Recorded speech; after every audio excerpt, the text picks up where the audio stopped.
कल कुछ मैंने बताया हुआ था कि इसमें हम लोग को यूनिट्स पढ़नी है कि इनका मेजरमेंट कैसे करेंगे, लाइक जैसे हमारा एरिया है या वॉल्यूम है, तो उनकी क्वांटिटी कैसे निकालेंगे, जैसे पार्टीशन वॉल हो रही है या हमारी टोटल ब्रिक वर्क है या प्लास्टर वर्क है या पेंटिंग वर्क है, तो उनकी यूनिट का हम लोग मेजरमेंट कैसे करेंगे। यही मैंने कुछ नॉर्मली ऐसे सिर्फ ओनली इंट्रोडक्शन में ही बताया हुआ था, बाकी टॉपिक के अंदर अपन डिटेल से पढ़ेंगे। तो जो इंट्रोडक्शन में बताया हुआ था वो मुझे बताएगा कि जैसे हम सिर्फ ओनली ब्रिक वर्क करते हैं, अब ब्रिक वर्क की उसने यदि प्रॉपर कि जैसे मान लो ये पार्टीशन वॉल है, तो पार्टीशन वॉल में क्या होता है कि बिल्कुल फिक्स होता है कि हमारी जो वॉल की विड्थ है वो 4 इंच की होगी। ओके, 4 इंच मतलब 115 mm, मतलब 115 mm।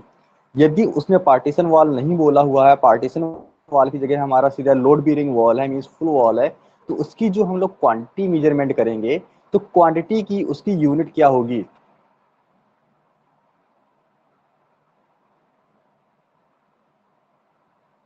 बोलो बेटा कोई भी।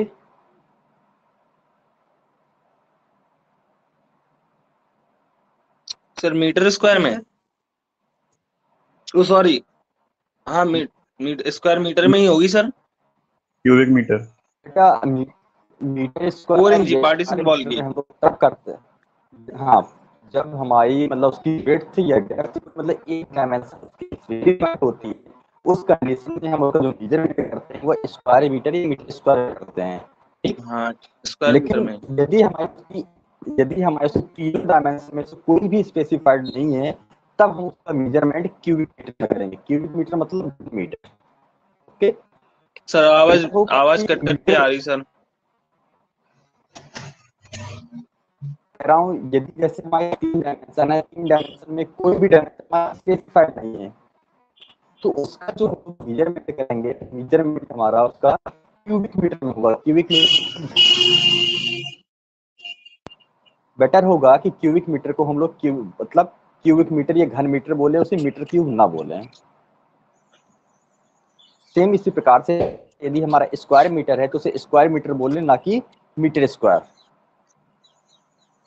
ये तो हमारा हो गया उसके मेजरमेंट की यूनिट। हम क्वेश्चन करता है कि चलो ठीक है, हमारा क्या है, मेजरमेंट की यूनिट है, मेजरमेंट के साथ साथ उसके पेमेंट की यूनिट क्या होगी, मतलब जब हम उसको भुगतान कर रहे हैं तो उसको भुगतान की इकाई क्या होगी।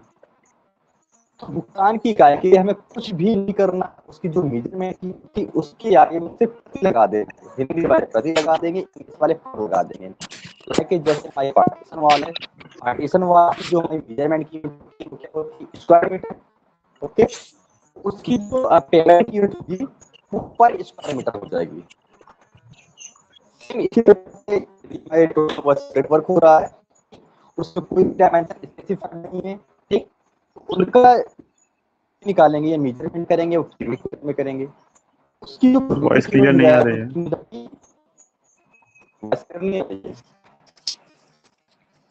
आवाज अभी सर वॉइस ही नहीं आ रही।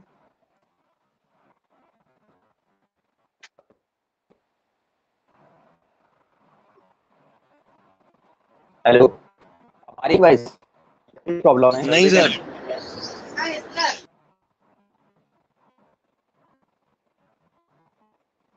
1 मिनट वेट करो।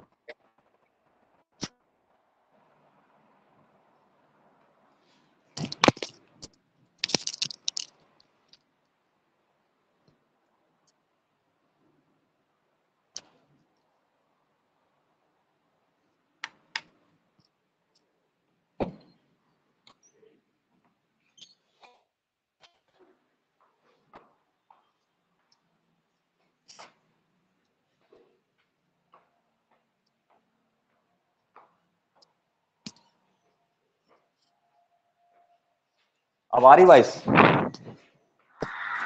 हेलो, जी सर, अब आ रही है। आप क्लियर है। Yes sir. हाँ, तो ये बता रहा था कि जैसे मान लो एक तो हमारी होती है मेजरमेंट की यूनिट, मेजरमेंट के साथ एक दूसरी यूनिट होती है उसकी पेमेंट की यूनिट। तो जैसे लाइकेज हमारा पार्टीशन वॉल है, तो पार्टीशन वॉल की जो मेजरमेंट की यूनिट होगी वो हमने क्या बताया अभी, स्क्वायर मीटर की मीटर स्क्वायर। तो इसी प्रकार से उनकी जो पेमेंट की यूनिट होगी वो क्या होगी, पर स्क्वायर मीटर, और हिंदी वाले प्रति वर्ग मीटर। ओके, सिर्फ जो उसकी पेमेंट की यूनिट है, पेमेंट की यूनिट के लिए हमें उसकी मेजरमेंट की यूनिट के आगे प्रति या पर लगा देना है, तो हमारी क्या बन जाएगी, उसकी मेजर पेमेंट की यूनिट बन जाएगी। ओके, फिर कल हमने कुछ और इसके जो पूरा सिलेबस है, सिलेबस के बारे में भी डिस्कस किया हुआ था कि सिलेबस में हमें क्या क्या पढ़ना है। तो अब आते हैं अपने फर्स्ट टॉपिक पे ही।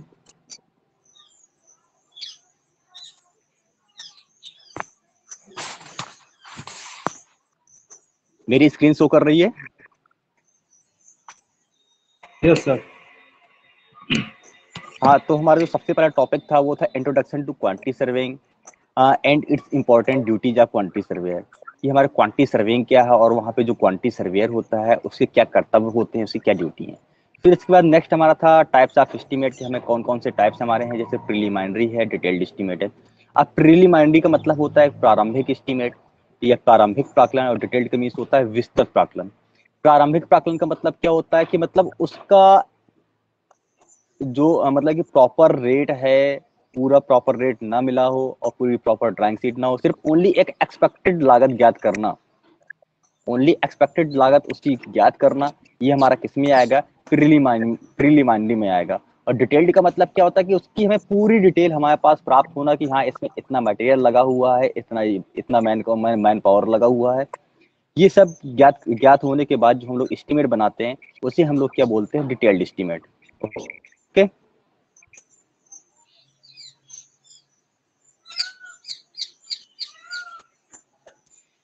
फिर इसके बाद आते हैं अपने फर्स्ट टॉपिक पे आते हैं, जो हमारा एस्टीमेट था कि क्या होता है।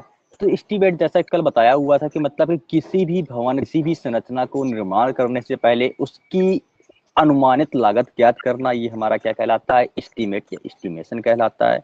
इसी को हम लोग हिंदी में प्राक्कलन बोलते हैं। ठीक है, इसके ऑब्जेक्टिव क्या होते हैं, एस्टीमेट फाइंड करने के उद्देश्य क्या होते हैं, हम लोग एस्टीमेट क्यों फाइंड करते हैं, ये क्यों ज्ञात करते हैं। तो सबसे पहले इसका पॉइंट है to find probable cost of the work. मतलब हम जो भी कंस्ट्रक्शन वर्क कर रहे हैं उस कंस्ट्रक्शन वर्क की टोटल कॉस्ट ज्ञात करना, या मतलब स्टार्टिंग में वर्क करने से पहले ही उसकी लागत ज्ञात करना, ये हमारा क्या उसका मेन उद्देश्य होता है।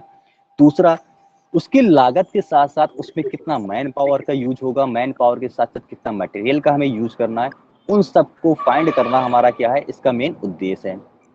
फिर दूसरा कि हमने देखो यहाँ पे अपना मैन पावर फाइंड कर लिया, मटेरियल फाइंड कर लिया, कॉस्ट फाइंड कर लिया, लेकिन मैन पावर, मटेरियल और कॉस्ट तीनों के साथ साथ इस वर्क को पूरा कंप्लीट करने में कितना टाइम लगेगा, ठीक, वो भी हम इसके द्वारा ज्ञात कर सकते हैं।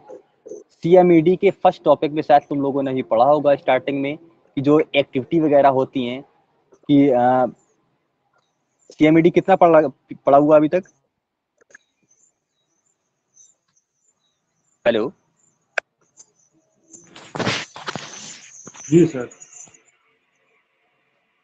सीएमईडी पढ़ा हुआ है? दूसरा चैप्टर चल रहा है शायद। उस कोई वर्ड्स आया होगा ऐसे, एक्टिविटी वगैरह कोई वर्ड आए हैं? यस सर, कल ही बताया था सर ने। Activity, event. Yes sir. तो उससे हम लोग क्या करते हैं कि उसके द्वारा हम लोग जो भी हमारा कंस्ट्रक्शन वर्क हो रहा है या किसी स्ट्रक्चर का कंस्ट्रक्शन हो रहा है, तो उसका एक पूरा पहले से ही टाइम फाइंड कर लेते हैं कि हाँ इस वर्क को कंप्लीट करने के लिए हमें लगभग इतना टाइम लग जाएगा। ओके, फिर इसके बाद हमारा टाइप्स ऑफ एस्टीमेट। एस्टीमेट हमारे कितने प्रकार के होते हैं, तो यहाँ पे जो हमारे एस्टीमेट्स हैं कुछ टाइप्स दे रखे हैं, जैसे प्रीलिमिनरी एस्टीमेट। प्रीलिमिनरी का मतलब होता है प्रारंभिक। प्रारंभिक प्राकलन हम लोग जो करते हैं, it is prepared to know the approximate amount, मतलब कि उसका कंस्ट्रक्शन करने से पहले एक अनुमानित लागत ज्ञात करना हमारा किस में आएगा, प्रीलिमिनरी में आएगा। फिर नेक्स्ट हमारा है plinth area estimate. Plinth area estimate, it is prepared on the basis of plinth area of a building multiplied by plinth area rate prevalent in the region। अब यहाँ पे देखना, जो हमारा प्लिंथ एरिया एस्टीमेट है depend करता है कि हमारा एरिया कैसा है, मीन्स ये रीजन टू रीजन यहाँ पे इसका रेट चेंज हो जाएगा कि अब यदि हमारा फर्स्ट फ्लोर या ग्राउंड फ्लोर का वर्क हो रहा है तो यहाँ पे जो उसका रेट होगा चेंजमेंट रहेगा। इसके बाद ग्राउंड फ्लोर के बाद हम जैसे फर्स्ट फ्लोर पे जाएंगे तो कुछ उसके रेट में और चेंजमेंट आ जाएगा।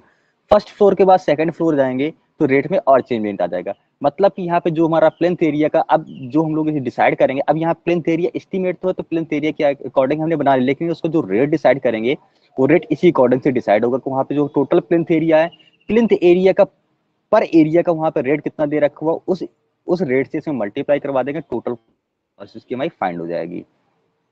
फिर नेक्स्ट है हमारा क्यूबिकल क्वांटिटी।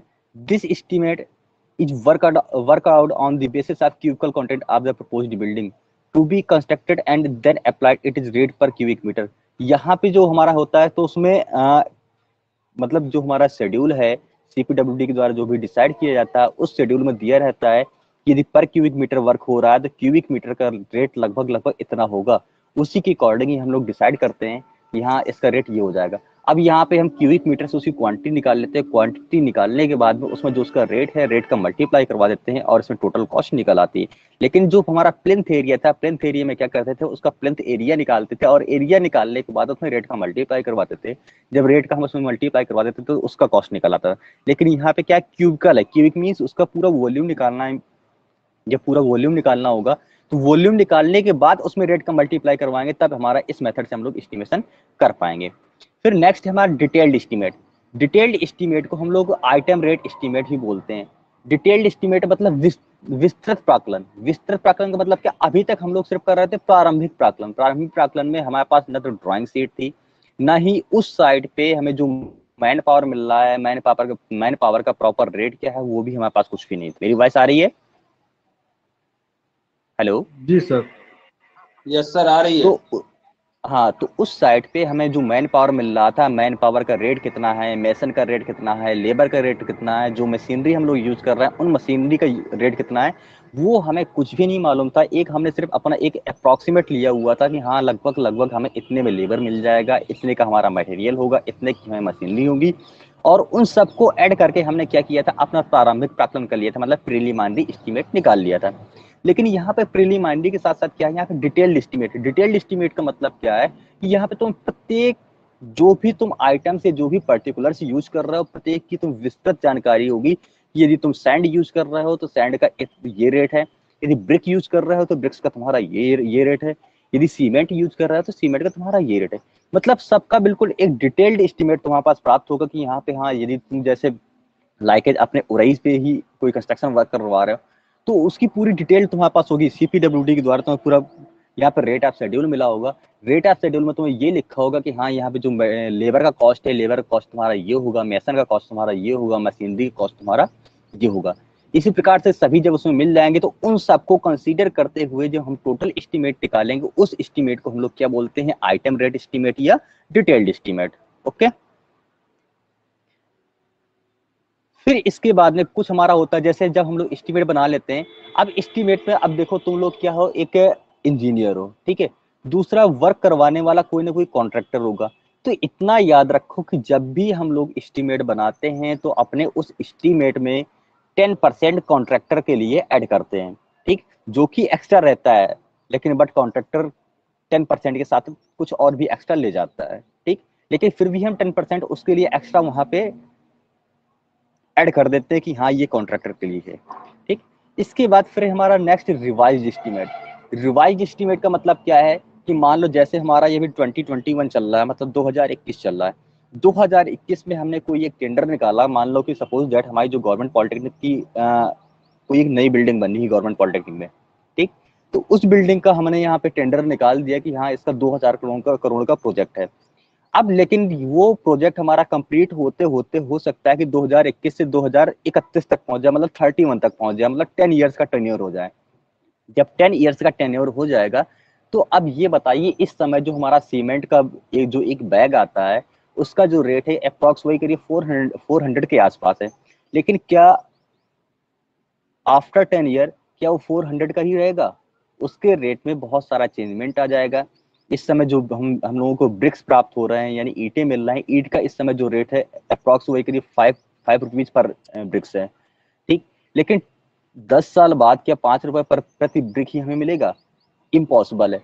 तो उसके रेट में कुछ चेंजमेंट आ जाएगा। वही चेंजमेंट, ठीक, जो हमारा चेंजमेंट होता है यदि उसकी उस समय ओरिजिनल कॉस्ट से अप्रॉक्स 10% से ज्यादा एक्सीड कर जाता है, ठीक, तो हम लोग उसे क्या बोलेंगे, रिवाइज। उस समय हम उसका रिवाइज एस्टिमेट बनाएंगे, मतलब दोबारा से पुनरावृत्ति करेंगे, दोबारा से उसे रिवाइज करेंगे, और उसमें जो भी चेंजमेंट आ रहा होगा उन सबको कंसीडर करने के बाद फिर दोबारा से उसका एस्टिमेट बनाएंगे।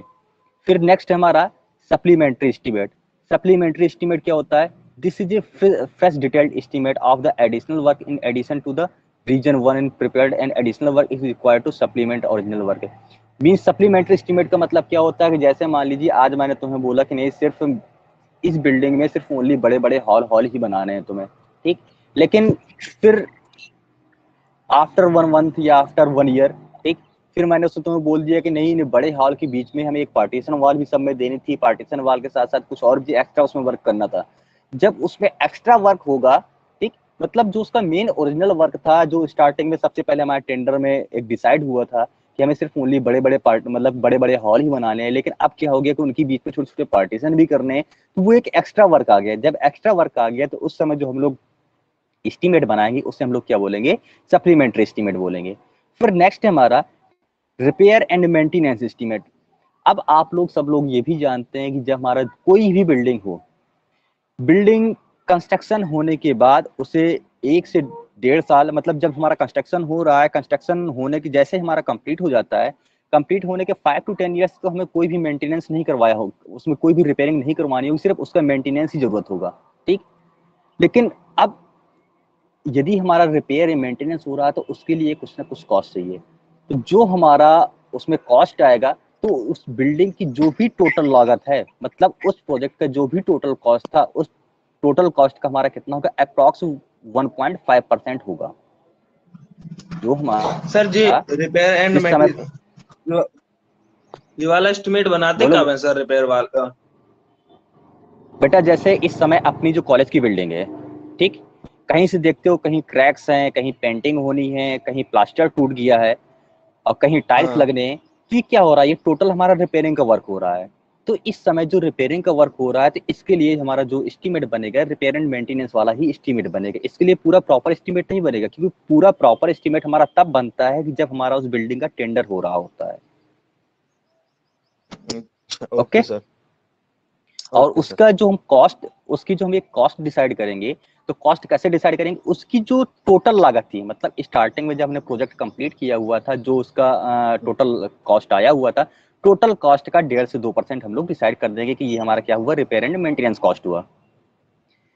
फिर इसके बाद कुछ टेक्निकल टर्म है। टेक्निकल टर्म में अब ये बताओ, जैसे मान लो हम लोग एक इंजीनियर है, अब मैं तुम्हें बोल दूं कि तुम्हें साइट पे जाना है और यहाँ पे इतनी ब्रिक वर्क है या इतना प्लास्टर वर्क हुआ है या इतना फ्लोरिंग है, ठीक, उसका तुम्हें मेजरमेंट करना है। तो क्या मेजरमेंट ऐसे कोई भी रजिस्टर या कोई भी कॉपी या डायरी लेके जाओगे, क्या उस पर लिख लाओगे कि इतना लंबाई है, इतना चौड़ाई है, इतनी ऊंचाई है, इतनी उसकी थिकनेस है या इतनी विड्थ है, मतलब कैसे लिख के लाओगे? नहीं, ये हमारा एक रॉन्ग तरीका होगा। यू आर ए इंजीनियर, तो तुम्हें क्या होगा, एक बिल्कुल टेक्निकल तरीके से लिखना होगा, जो उसका एक स्टैंडर्ड तरीका है।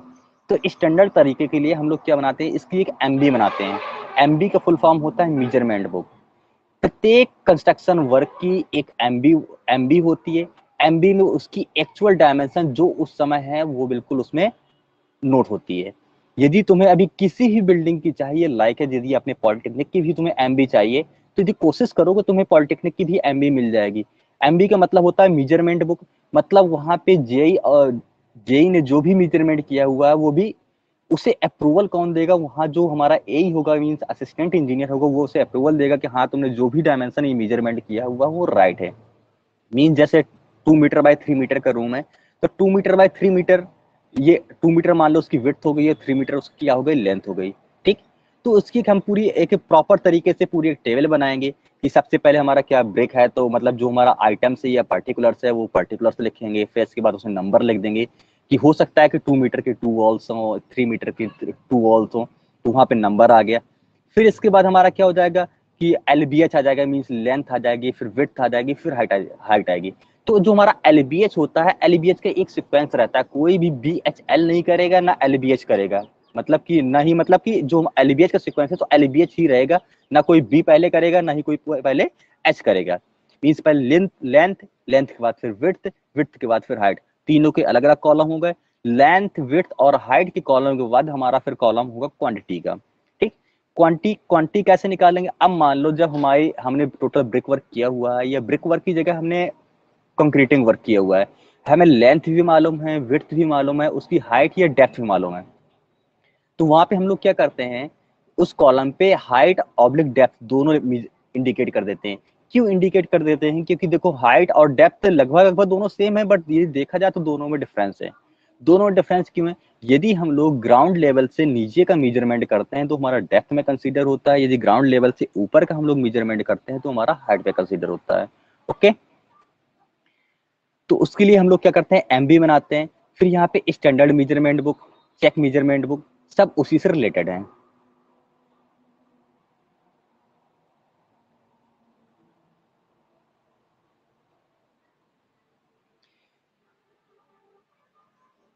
फिर यहाँ पे कॉन्टेंजेंसीज मींस इसमें एक्स्ट्रा, जैसे हम कोई भी अपना कंस्ट्रक्शन वर्क कर रहे होते हैं तो उसमें कुछ एक्स्ट्रा खर्चे, जो अन्य खर्चे आते हैं, ये अन्य खर्च का, कि जैसे हमें मशीनरी लाना है, ठीक, तो मशीनरी का हमारा कैसे क्या क्या होगा, कि मतलब कि जिसको हम अलग से क्लासिफाइड नहीं कर सकते हैं तो वहाँ पे कॉन्टेंजेंसीज में डाल देते हैं वहाँ पे कि ये हमारा इतना वर्क है, मतलब इतना एक्स्ट्रा आएगा। फिर इसके बाद हमारा है tools and plants. Tools and plants का मतलब क्या है, हम जो भी मशीनरी उसमें लेके आए उन मशीनरी का जो टोटल कॉस्ट है उसका 1 से 1.5% वहाँ पे अलग से डिसाइड कर देते हैं। फिर ओवरहेड कॉस्ट है, कुछ डिपार्टमेंटल चार्ज है। अब यहाँ पे डिपार्टमेंटल चार्ज का मतलब क्या है, कि जैसे मान लो तुम्हारी कोई प्राइवेट बिल्डिंग है, ये प्राइवेट बिल्डिंग नहीं, सपोज दैट मान लो कि जो हमारा कि कोई इलेक्ट्रिकल डिपार्टमेंट है, इलेक्ट्रिकल डिपार्टमेंट की बिल्डिंग है, ठीक। अब इलेक्ट्रिकल वाले तो कंस्ट्रक्शन को वर्क करवाएंगे नहीं, तो वो किससे बोलेंगे वर्क करवाने के लिए? वो बोलेंगे सिविल वालों से वर्क करवाने के लिए। तो जब वो सिविल वालों को हायर करेंगे तो वहां पे कुछ ना कुछ उसका डिपार्टमेंटल चार्ज होगा, क्योंकि वो जो हमारा कंस्ट्रक्शन वर्क है वो सिविल वाले करवा रहे होते हैं, तो जो हमारा डिपार्टमेंटल चार्ज होगा वो कितना होगा, वो 10 to 15% होगा। ओके, फिर नेक्स्ट है हमारा प्लिंथ एरिया। तो प्लिंथ एरिया हम कैसे निकालते हैं, जो हमारा बिल्टअप कवर्ड एरिया फिर building measured eight floor level at any story is called plinth area. अब यहाँ पे plinth, floor area, carpet area, तीनों एरिया दे रखे हुए हैं। कोई ही बताएगा plinth area, floor area and carpet area तीनों में क्या डिफरेंस है? जबकि तीनों एरिया है, तीनों के अकॉर्डिंग हम लोग रेट डिसाइड करते हैं। जब भी अपना घर बनवा रहे होते हैं तो सब लोगों ने देखा होगा कि हाँ करीब 150 रुपए स्क्वायर फीट, 200 रुपए स्क्वायर फीट, यही मतलब नॉर्मली रेट चलता है। तो जो हमारा 150 रुपए 200 रुपए स्क्वायर फीट चल रहा है, इसका मतलब क्या है, वो प्लिंथ एरिया का रेट है। यदि प्लिंथ एरिया का रेट है तो क्या है, plinth area, floor area and carpet area तीनों में क्या डिफरेंस है, बोलो।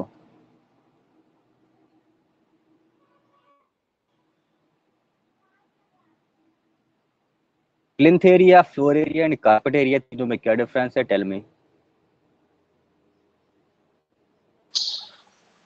सर कॉर्पोरेट एरिया का मतलब जहाँ हम चल फिर सकते हैं, मतलब जहाँ अपना हम जीवन यापन करते हैं घर पे। ओके, मीन्स जो हमारा यूजेबल है और दो जो ठीक, तो मतलब टोटल एरिया में से जो हमारा अनयूजेबल एरिया है उसको लेस कर देंगे तो हमारा क्या निकल आएगा, यूजेबल एरिया। यूजेबल एरिया के भी हम लोग क्या बोलते हैं, कारपेट एरिया बोलते हैं। ओके, फ्लोर एरिया और प्लिंथ एरिया, इनके बारे में कोई बताएगा, फ्लोर एरिया और प्लिंथ एरिया क्या होता है?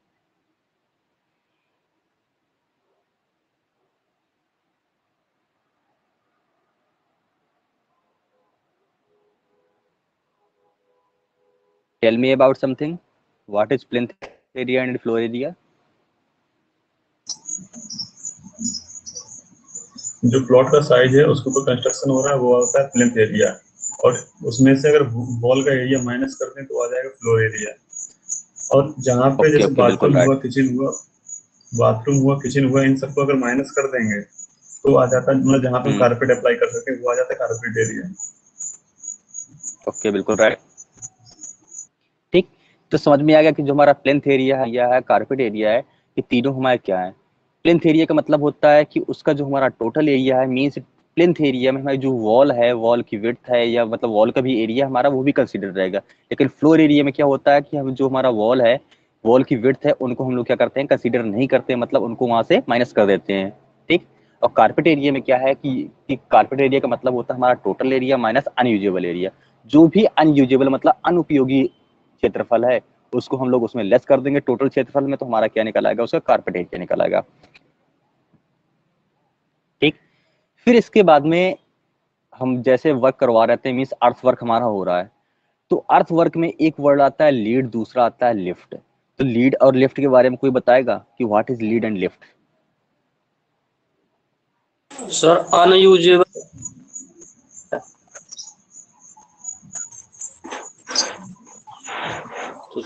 बोला बेटा। सर किसी भी मतलब भवन में अनयूजेबल एरिया। अनयूजेबल का मतलब है कि हम जिस पे मतलब हमेशा सर्कुलेशन नहीं करते हैं, लाइक जैसे बाथरूम है, बाथरूम में क्या है तुम पर्टिकुलर किसी एक टाइम पे ही जाओगे, वाटर क्लोसेट है पर्टिकुलर किसी एक टाइम पे ही जाओगे, ऐसा तो नहीं कंटिन्यू मतलब 24 आवर्स उसी पे घूमते रहो। जैसे गैलरी है, गैलरी क्या है कि हम उसमें कंटिन्यू मतलब मूव करते रहेंगे। ये रूम है हमारा, रूम तो हम क्या करेंगे कंटिन्यू से मूव करेंगे। तो रूम हमारा जो हो गया, रूम का जो एरिया है वो क्या है, यूजेबल है। अब रूम पे ही कोई कबोर्ड रखा हुआ है या कोई सामान मतलब ऐसा रखा हुआ है उस जगह पे कि उतना एरिया हमारे लिए हमारे यूज पे नहीं आ रहा है। जैसे अब मान लो जो बाथरूम है, बाथरूम में क्या पर्टिकुलर किसी एक टाइम पे ही जा रहा है तो वो हमारे लिए अनयूजेबल है। तो उस एरिया को हम लोग उसमें लेस कर देंगे तो हमारा कारपेट एरिया निकल आएगा। ये सीधा सीधा ये समझो कि जितना हमारा उपयोगी क्षेत्रफल होता है भवन के अंदर, ठीक, ये जिसपे हम लोग मतलब कि आसानी से चल फिर सकते हैं, वो हमारा जो उपयोगी क्षेत्रफल होगा वही हमारा कारपेट एरिया कहलाएगा। और जो कारपेट एरिया होता है किसी भी एक रेजिडेंशियल बिल्डिंग में 50 to 65% होता है, जबकि हमारी यदि बिल्डिंग का पूरा एरिया हम लोग लेते हैं तो 100% हो गया। 100% में हमारा जो कारपेट एरिया है वो कितना है, ओनली 50 to 65%। ओके, इसमें आया हुआ है अर्थ वर्क। जब भी हम लोग मिट्टी का काम कर रहे होते हैं तो अर्थ वर्क के लिए हमें लीड एंड लिफ्ट, लीड और लिफ्ट क्या क्या होता है कोई बताएगा? सर लीड डिस्टेंस होता है जहाँ से जैसे हमने मिट्टी निकाली तो यहाँ पे डंपिंग कर रहे हैं, तो उस डिस्टेंस को कहते हैं लीड। अप्रोक्सीमेटली 50 मीटर अज्यूम करते हैं हम लोग। और लिफ्ट होता है कि कितना ऊंची डंपिंग कर रहे हैं, और इसकी अप्रोक्सीमेट हाइट रखते हैं हम लोग 1.5 metre. Okay, lead and lift. जिन लोगों तुम लोगों ने शायद देखा होगा कि जब भी हम लोग अपना हाईवे कंस्ट्रक्शन करते हैं, रोड का निर्माण करते हैं, तो वहां पे तो प्रॉपर मिट्टी होती नहीं है। तो प्रॉपर मिट्टी कहीं से मतलब एक जगह से या किसी दूसरी साइड से लेके आते हैं, ठीक। तो जिस जगह से लेके आते हैं उसको हम लोग बोलते हैं बोर एरिया, ठीक। जब बोर एरिया से लेके आ रहे होते हैं अपनी साइड पे, तो बोरे एरिया से लेके जो हमारी साइट है मीन्स कंस्ट्रक्शन साइट है उसकी बीच की जो दूरी है वो लीड है, ठीक। और उसकी जो जितनी वहां से हम लोग मिट्टी निकाल रहे हैं वो हमारा क्या होगा, लिफ्ट होगा। ओके, लिफ्ट मीन्स क्या, वर्टिकल डिस्टेंस, मतलब जितनी डेप्थ तक की हम उसमें मिट्टी निकाल रहे हैं वो हमारा क्या होगा, वहां से वो होगा लिफ्ट होगा। लीड का मतलब है कि हम एक स्थान से दूसरे स्थान पर जो मिट्टी ले जा रहे हैं उनके बीच की जो हमारी एक प्रॉपर डिस्टेंस होगी उसको हम लोग बोलेंगे लीड।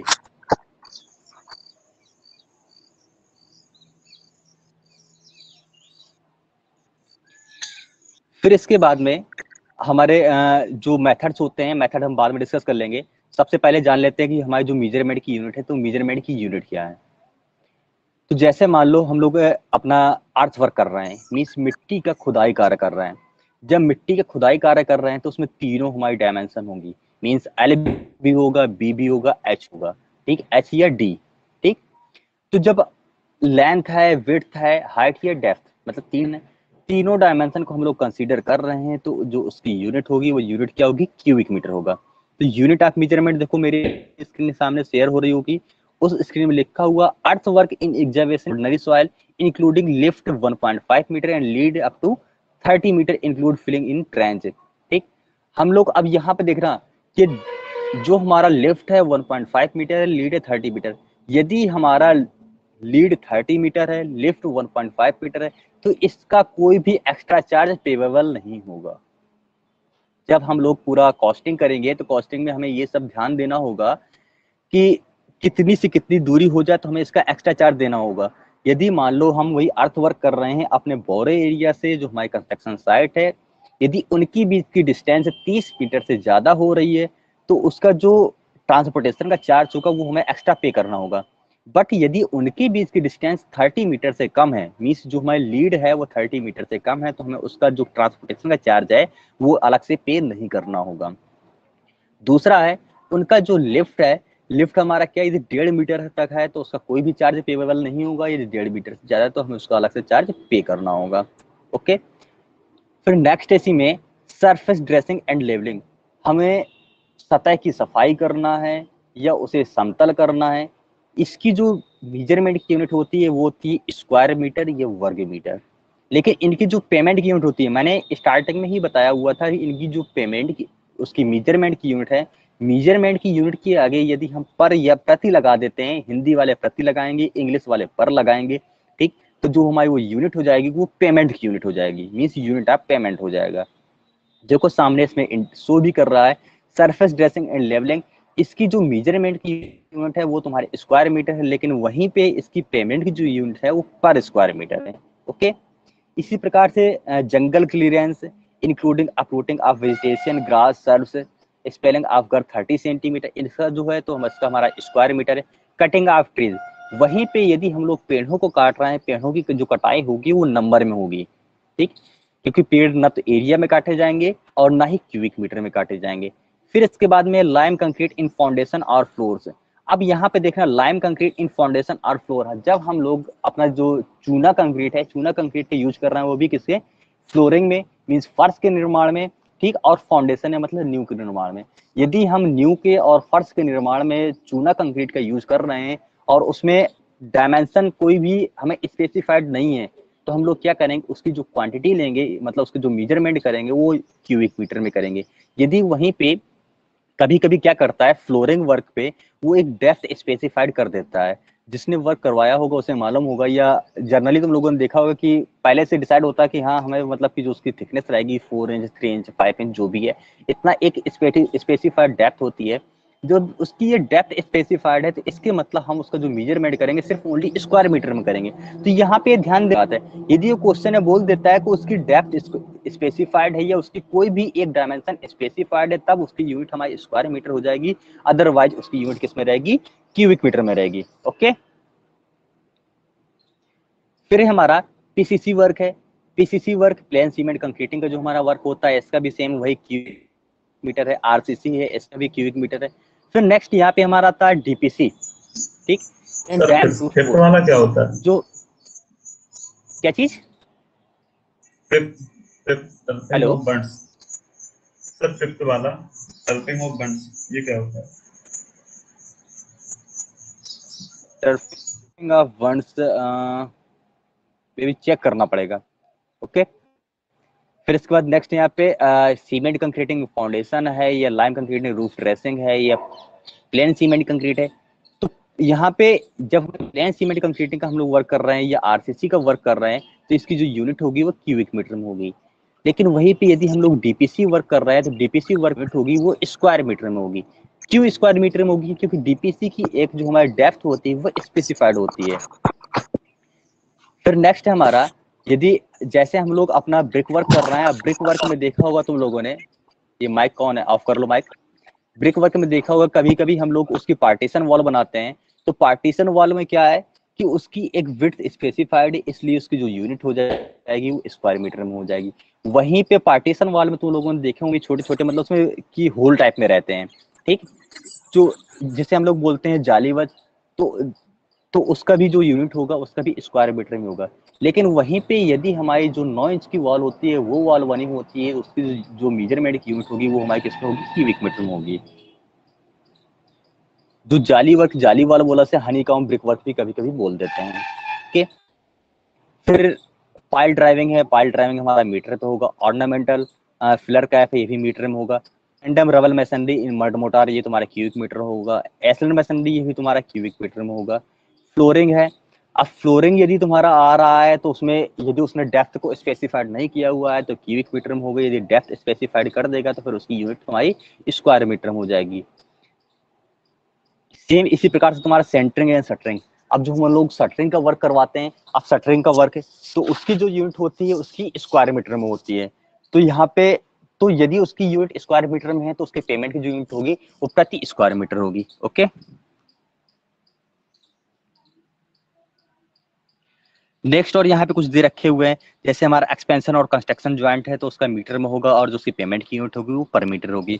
पाइप्स है, रेन वाटर पाइप्स है, ये सैनिटरी ऑफ कॉस्ट आयरन है, जिसका डायमीटर स्पेसिफाइड हो तो उसकी जो हमारी यूनिट होगी वो मीटर में होगी और पेमेंट की यूनिट पर मीटर में होगी। इसी प्रकार यदि हमारा वुड वर्क है, मीन्स लकड़ी का हम लोग वर्क कर रहे हैं, इन डोर एंड विंडोज फ्रेम। अब यहाँ पे देखना हमारा वर्क क्या है, लकड़ी का वर्क है, लेकिन जो लकड़ी का वर्क हो रहा है उस डोर या विंडो के फ्रेम बनाने के लिए कर रहे हैं हम लोग। जब हम डोर और विंडो को फ्रेम बनाने के लिए करेंगे तो उसकी जो मेजरमेंट की यूनिट होगी वो क्यूबिक मीटर में होगी। वहीं पे यदि हम लकड़ी का जो अपना वर्क है वो डोर या विंडो का शटर बनाने में कर रहे हो, मीन्स उसका दरवाजा बना रहे हो, तो उस समय जो उसकी पेमेंट की यूनिट होगी वो स्क्वायर मीटर होगी। मीन्स यदि उसका फ्रेम बना रहे हैं तो उसकी यूनिट क्यूबिक मीटर है हमारा वुडवर्क ही, लेकिन यदि फ्रेम बना रहे हैं तो उसकी यूनिट हमारी किस में होगी, क्यूबिक मीटर में होगी। और यदि उसका शटर बना रहे हैं तो शटर की उसकी जो पेमेंट की मतलब मेजरमेंट की यूनिट होगी वो हमारी स्क्वायर मीटर होगी। बीडिंग बीडिंग हमारा मीटर पे होगा। बीडिंग सब लोग जानते होंगे कि बीडिंग क्या होती है। फिर इसके बाद में हमारा स्टील डोर्स एंड विंडोज है। स्टील डोर और विंडोज का ये हमारा स्क्वायर मीटर में होगा। पेंटिंग वार्निशिंग डोर है, विंडोज ईटीसी। जो हमारा पेंटिंग है ये हम लोग वार्निशिंग कर रहे हैं, इसकी भी यूनिट हमारी किस में होगी, सब स्क्वायर मीटर में ही होगी। व्हाइट वॉशिंग ये भी हमारा स्क्वायर मीटर में होगा। अब साइड क्लियरेंस इन इरिगेशन कैनाल। अब यहाँ पे देखो, यदि हमारे इरिगेशन कैनाल है, इरिगेशन कैनाल पे हम लोग जो क्लियरेंस करते हैं उसकी जो यूनिट होगी तो उसकी यूनिट किस में होगी, हमारी क्यूबिक मीटर में होगी। फिर इसके बाद में सप्लाई ऑफ ग्लास पेंस, इसकी हमारा क्या होगा, स्क्वायर मीटर में होगा। फिक्सिंग ऑफ ग्लास पेंस ये नंबर में होगा। अब हमें कोई भी जैसे विंडो वगैरह में या वेंटिलेटर पे हम लोग क्या करते हैं, उसमें ग्लास फिक्स करवाते हैं, या फिर दरवाजे पे कभी कभी कुछ लोग ग्लास फिक्स करवाते हैं, तो उसकी जो यूनिट होगी वो नंबर पे होगी। ठीक, तो ये हमारे कुछ यूनिट्स दी गई थी जो इंपॉर्टेंट यूनिट है। बाकी और इसकी मैं बोलो सर, वेल्डिंग एंड सोल्डरिंग वाला सेंटीमीटर में कैसे करेंगे? 38 नंबर।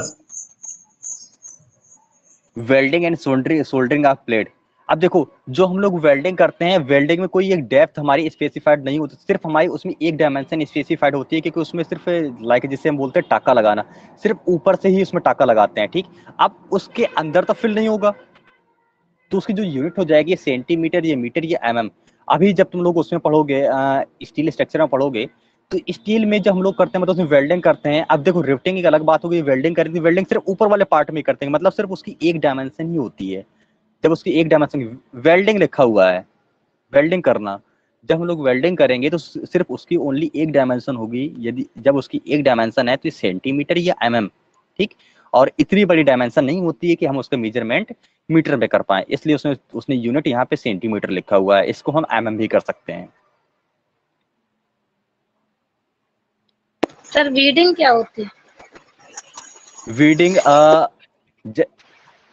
जैसे हम लोग टेबल वगैरह बनाते हैं या घर में बेड वगैरह होता है, बेड के कॉर्नर साइड पे या दरवाजा हमारा रहता है, डोर रहता है, तो डोर पे जैसे जो हमारा पैनल डोर है, लाइक हमारा पैनल डोर है, तो पैनल डोर में पैनल लगाने के बाद में साइड में कुछ एक्स्ट्रा से मतलब कि लगा देते हैं, उसे वीडिंग बोलते हैं।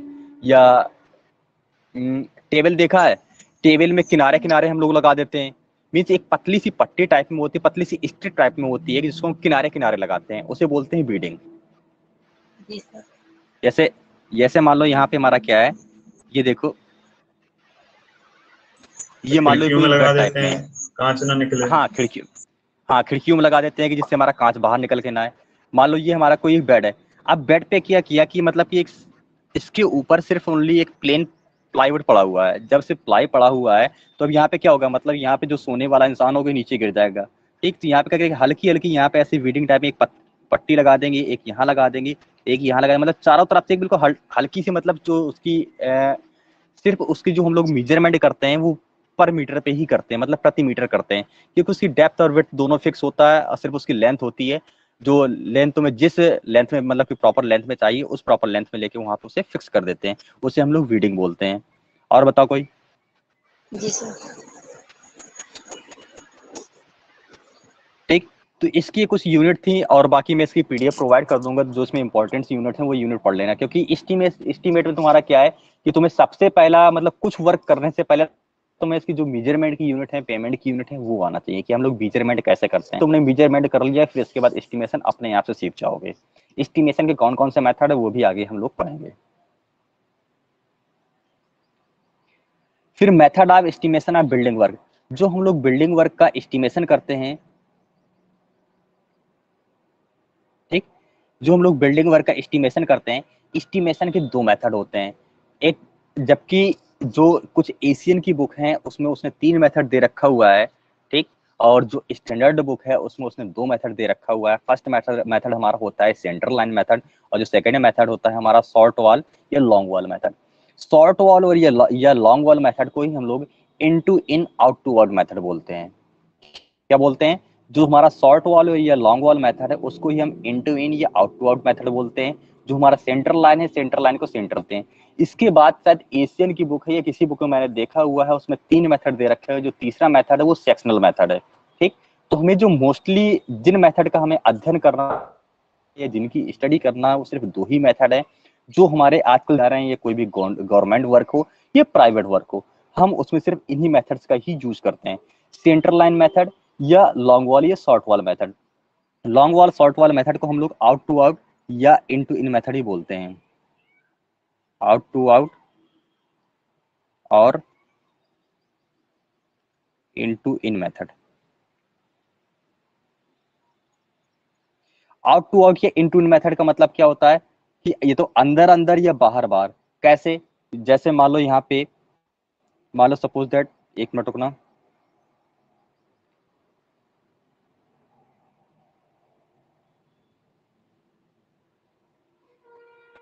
मान लो कोई एक ही हमारा रूम है, ओके, शो कर रहा है। इसकी जो विड्थ है ये ले लेते हैं हम 3 मीटर और ये ले लेते हैं हम 5 मीटर। शो कर रहा कि नहीं शो कर रहा? हेलो जी सर। मेरी, ठीक, यहाँ पे देख रहा, यस सर। दोनों डायमेंशन शो कर रही हैं। एक डायमेंशन है 5 मीटर, दूसरी डायमेंशन है हमारा 3 मीटर। तो यहाँ पे जो 5 मीटर वाली वॉल है, 5 मीटर वाली वॉल को हम लोग क्या बोलेंगे? Long wall. अभी मैं सेकंड मेथड डिस्कस कर रहा हूँ, जो हमारा short wall long wall method है उसी के बारे में डिस्कस करने जा रहा हूँ। यहाँ पे जो 5 मीटर वाली वॉल है, 5 मीटर वाली वॉल को हम लोग क्या बोलेंगे? लॉन्ग वॉल बोलेंगे। जो 3 मीटर की वॉल है, 3 मीटर की वॉल को हम लोग शॉर्ट वॉल बोलेंगे। अब यहाँ पे जो हमारी लॉन्ग वॉल है, मीन्स 5 मीटर वाली वॉल है, इस पे जो हम लोग मेजरमेंट करेंगे, इसका जो मेजरमेंट करेंगे वो आउट टू आउट करेंगे। कैसे आउट टू आउट? यहाँ पे देख लो कैसे आउट टू आउट होगा। देखो, जो ये पूरा रूम बनेगा, रूम की वॉल कुछ ऐसे होंगी।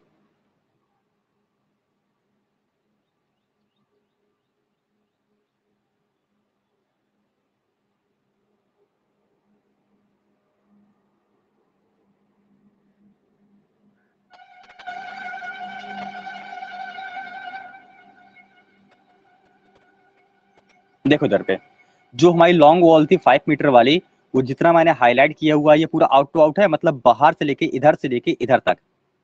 ठीक, तो इसका जो कैलकुलेशन हम लोग करेंगे, जबकि हो सकता है कि उसने 5 मीटर ये अंदर टू अंदर ही दे रखा, मतलब जो हमारा इनर टू इनर है, हो सकता है 5 मीटर वही दे रखा हो। तो बाहर का ये निकालने के लिए हम लोग क्या करेंगे? यहाँ पे 5 मीटर प्लस 2 इंटू जो एक वॉल की थिकनेस है या एक वॉल की विड्थ है। मान लो इसकी जो हम ले लेते हैं, इसकी विड्थ ये ले लेते हैं 20 सेंटीमीटर। ओके, ठीक, तो 0.20 यानी कितना हो गया? 5.40। तो जो हमारी लॉन्ग वॉल है, लॉन्ग वॉल की जो लेंथ आएगी वो कितनी आएगी? 5.40 मीटर। समझ में आया? 5.40 कैसे आएगा? जो हमारी लॉन्ग वॉल है, लॉन्ग वॉल को ही हम लोग आउट टू आउट कंसीडर करेंगे। इतना अपने माइंड पे सेट कर लो कि लॉन्ग वॉल को हम लोग out to out set consider करेंगे। और जो शॉर्ट वॉल है, शॉर्ट वॉल मतलब ये वाली वॉल हमारी कितनी थी? ये 3 मीटर थी।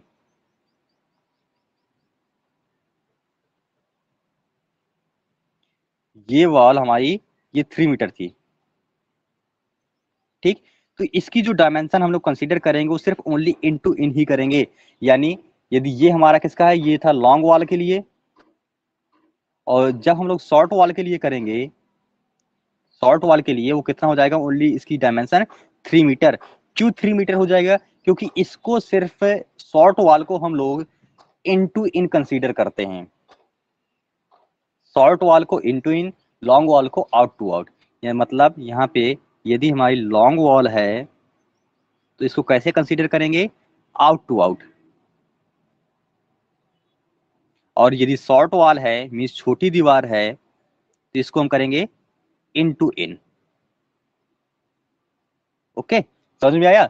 कि हमें लॉन्ग वॉल को आउटवर्ड कंसीडर करना है और शॉर्ट वॉल को अपना इन टू इन कंसीडर करना है। इसीलिए इस मेथड का नाम शॉर्ट वॉल जो लॉन्ग वॉल मेथड है, इस मेथड को हम लोग आउटवर्ड या इन टू इन मेथड बोल देते हैं। फिर इसी में दूसरा पहला मेथड हमारा क्या था, centre line method. Centre line method में हम लोग उसका जो कैलकुलेशन करेंगे, कैसे करेंगे, यहाँ पे देख लो। जैसे मान लो ये हमारा पूरा रूम था,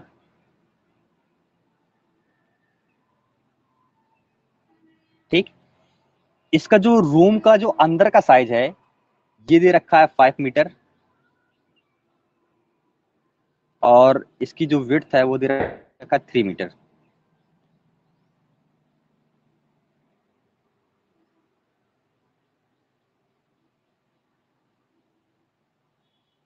शो कर रहा है, ये हमारा दे रखा हुआ 3 मीटर। अब यदि हमें इसकी टोटल सेंटर लाइन निकालनी होगी तो टोटल सेंटर लाइन कैसे निकालेंगे। अब इसकी मान लो वॉल की जो हमारी विड्थ है वो दे रखी हुई 20 सेंटीमीटर। मतलब जितनी भी वॉल है, टोटल वॉल जो हमारी वॉल की थिकनेस है वो कितनी दे रखी हुई है, 20 सेंटीमीटर। तो अब बता सकते हो कि इसमें टोटल सेंटर लाइन कितना होगा। टोटल सेंटर लाइन का मतलब क्या है कि यहाँ पे जो सेंटर लाइन का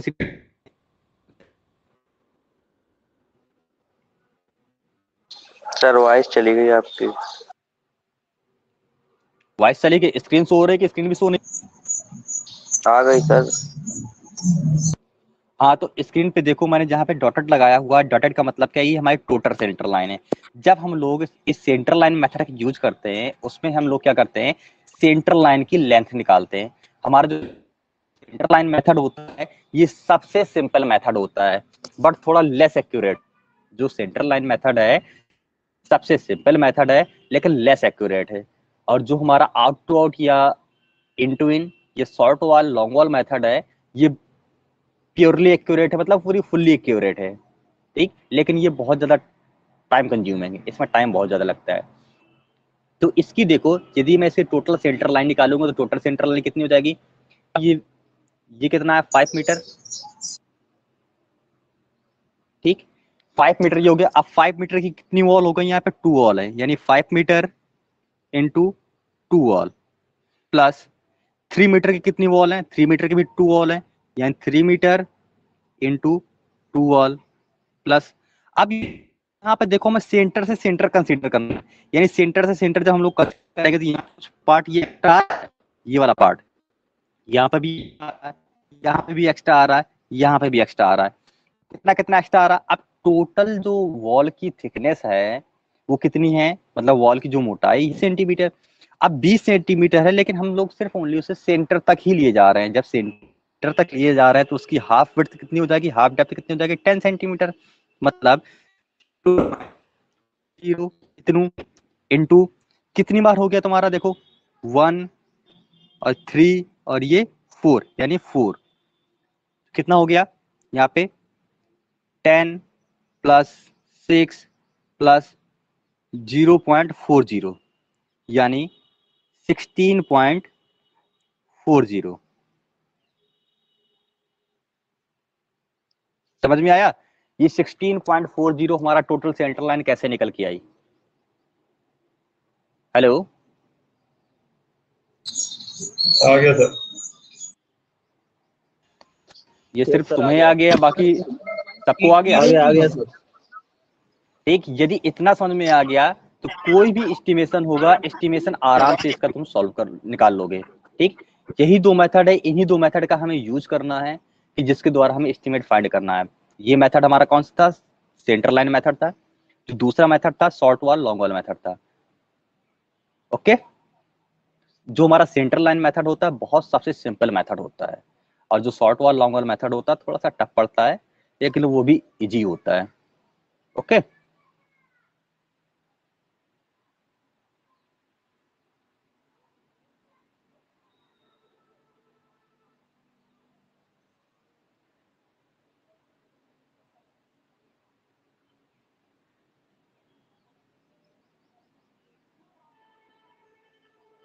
देखो जैसे मान लो यहाँ पे एक एग्जाम्पल दे रखा हुआ है, ठीक।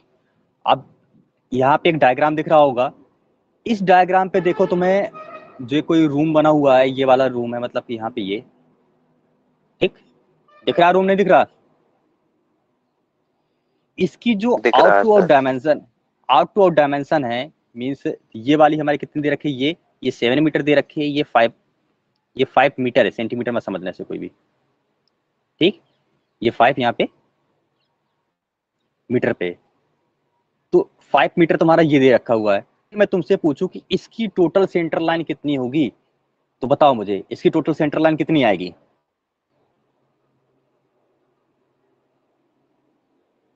सर कैलकुलेट टोटल करो। सेंटर लाइन तो एक ही होगी।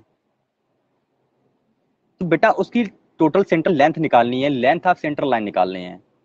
टोटल सेंटर लाइन एक होगी, मुझे पता है कि यहाँ तुम्हारी सेंटर लाइन आएगी, उसकी मिड पे रहेगी, लेकिन हमें जब दो मेथड से अपना कैलकुलेशन करना होता है तो उसकी सेंटर लाइन की लेंथ निकालनी होती है, ठीक। तो सेंटर लाइन की लेंथ कैसे निकालोगे, तो 7 मीटर और 5 मीटर दोनों वाले से निकालो, टोटल उसकी लेंथ कितनी आ जाएगी, बोलो। 23.6। 23.6 सही बोल रहा। देखो यहाँ पे चेक कर लेते हैं। 7 × 2 प्लस 5 × 2, समझ में आ रहा है ना, ये 7 × 2 प्लस 5 × 2 क्यों लिया मैंने, क्योंकि दो वॉल है। अब इसके बाद मैंने यहाँ पे माइनस लगाया हुआ, माइनस क्यों लगाया हुआ है कि जो मैंने पहले अभी एक एग्जाम्पल बताया हुआ था उसमें डायमेंशन इन दिया हुआ था, लेकिन यहाँ पे डायमेंशन क्या है, आउट टू आउट है, ठीक। और आउट टू आउट है, हमें सेंटर टू सेंटर लेना है, इसलिए मैंने यहाँ पे माइनस लगा दिया है। अब यहाँ पे 4 × जो वॉल की थिकनेस है कितनी दे रखी है, 30 सेंटीमीटर दे रखी है, ये 30 सेंटीमीटर, तो इसका हाफ कितना हो जाएगा, 15 सेंटीमीटर, यानी 0.15, ठीक। 0.15 यहाँ कितना हो गया, 14 प्लस 10 माइनस 0.60, ओके, यानी 23.60, तो 23.40 होगा ना तुम्हारा, हाँ सर, 60 बताया था, 20 बिट ले ली थी। हाँ ठीक है, तो 23.40 ये हमारा क्या आ गया, इतनी मीटर, ये क्या आ गई, इसकी सेंटर लाइन की लेंथ आ गई। लेंथ ऑफ सेंटर लाइन कोई तुमसे से पूछता है तो कितना का 23.4 मीटर आएगा, ओके राइट। Yes sir. अब ये बता दो जो मैंने यहाँ पे समझाया, देखो अब जब हम लोग अभी आगे चल के इसके न्यूमेरिकल सॉल्व करेंगे, बाकी जो इसकी फर्स्ट टॉपिक की जो थ्योरी थी, कुछ जो थोड़ा बहुत थ्योरी छूट गई है, वो थ्योरी इसके लिए मैं नोट्स भेज दूंगा, उससे पढ़ लेना, या जिनके पास बुक है वो बुक से पढ़ लेना, ठीक है। क्योंकि तुम सोचो कि मतलब कि पूरा यहाँ पे एक डिस्कस करना, तो पूरा डिस्कस करना तो यहाँ पे इम्पॉसिबल नहीं है। जो बीच मैंने बता दिया, बाकी जो इसकी जो इंपॉर्टेंट यूनिट थी, इंपॉर्टेंट यूनिट वो भी नोट्स में यहाँ पे ऐप पे अपलोड कर दूंगा, या तो ग्रुप पे भेज दूंगा, जैसा भी पॉसिबल होगा मैं कर दूंगा, ठीक। तो इसकी यूनिट सबको याद होनी चाहिए। इसके बाद जो दो मेथड है, ये दो मेथड, इसके साथ साथ जो हम लोग मतलब उसका एस्टिमेट कर रहे थे कि हमारा प्रीलिमिनरी एस्टिमेट क्या होता है, डिटेल्ड एस्टिमेट क्या होता है, प्लेंथ एरिया क्या होता है, क्यूबिक एरिया क्या होता है हमारा, ये कारपेट एरिया हमारा क्या होता है, ठीक, ये रिवाइज्ड एस्टिमेट क्या होता है, इनके बारे में भी सबको मालूम होना चाहिए पर्टिकुलर। बस यही है, यदि सही तरीके से पढ़ लोगे तो बहुत सिंपल है यार, ओनली 1 वीक या 2 वीक पे ही तुम्हारा पूरा सिलेबस कवर हो जाएगा, ओके। Any problem?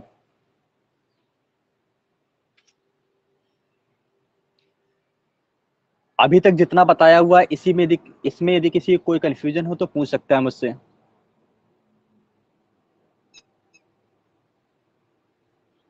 हेलो बेटा, जो भी बताया हुआ है इसमें यदि किसी को कोई कंफ्यूजन है तो मुझसे पूछ सकते हो आप लोग।